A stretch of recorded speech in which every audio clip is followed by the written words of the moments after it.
première BD dont je vais vous parler ce soir s'appelle Moon Eaters.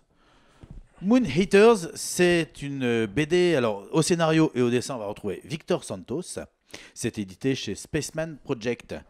On est encore sur un genre qui peut nous déstabiliser au premier abord. Jeune auteur espagnol, on voit de suite que les codes qu'on connaît en BD franco-belge sont présents, mais quand même bien dissimulés. À sa sortie de prison, Tommy Blackfoot récupère sa voiture et de l'argent pour vite rejoindre June au Helmors Motel. Une nana qu'il a connue grâce à un service de mise en relation entre femmes et détenus. Le motel est isolé et dépourvu de clients, à l'exception de ce couple qui ne veut pas perdre de temps. Cependant, Pete Twice, un gardien de la prison, a suivi Tommy dès qu'il a mis les pieds dehors. Il est en contact permanent avec un dénommé Charles Rouge. Celui-ci a un vieux compte à régler avec l'ancien détenu. Inquiet de ne pas voir arriver à temps Rouge et sa bande, Pete s'introduit dans la chambre où dort le couple. Mais il s'y prend mal et découvert, finalement blessé. Rouge débarque alors, pas tout seul. Pris au piège, le couple doit désormais lutter pour survivre au milieu d'un jeu du chat et de la souris dans lequel personne n'est ce qu'il prétend être. Alors, cette BD a été issue d'un participatif, hein, ça se fait de plus en plus aussi. On retrouve pour tout type de médias, je dirais.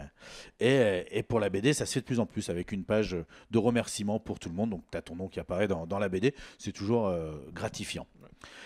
Et j'avoue que le noir et blanc assumé et les traits des personnages oscillant entre un peu taillés à la serpe et plutôt anguleux ne correspondent pas à ce que moi j'aime au premier abord. Je suis content de m'être forcé parce que j'ai vraiment bien aimé. Alors, on est dans une histoire gigogne, hein, avec plusieurs couches. Un petit peu comme le film Une journée en enfer. Ça commence soft et réaliste, et ça nous prend par la main pour nous emmener où il faut. Ça défouraille, ça bézouille, ça surprend, ça enfonce des portes ouvertes, mais ça laisse pas de questions en suspens. Alors oui, le trait est parfois surprenant, les proportions sont pas toujours tip-top, mais moi j'ai aimé. Un petit plaisir coupable cette BD, un petit peu comme un bon piège de cristal au moment des fêtes, tu vois.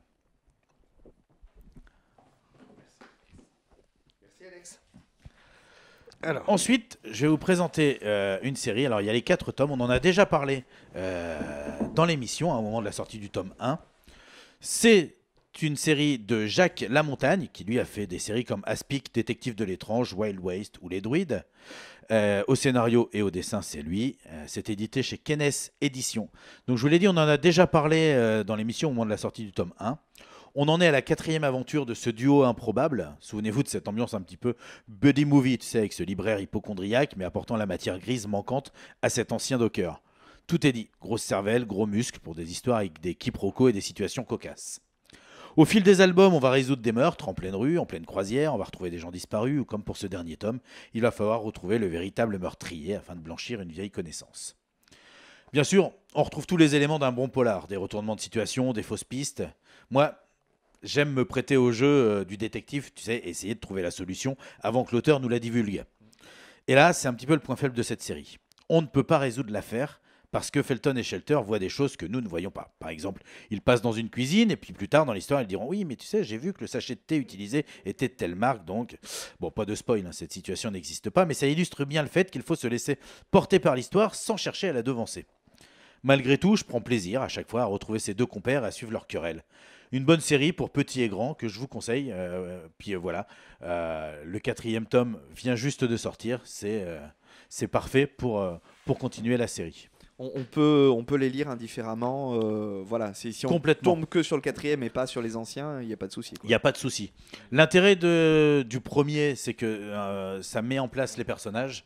Ils vont se découvrir, se rencontrer, faire leur lien, on va dire. Mais après, une fois que tu les as, tu peux les regarder dans n'importe quel ordre. Tu le prends comme ça et tu apprécies quand même, quoi. Exactement.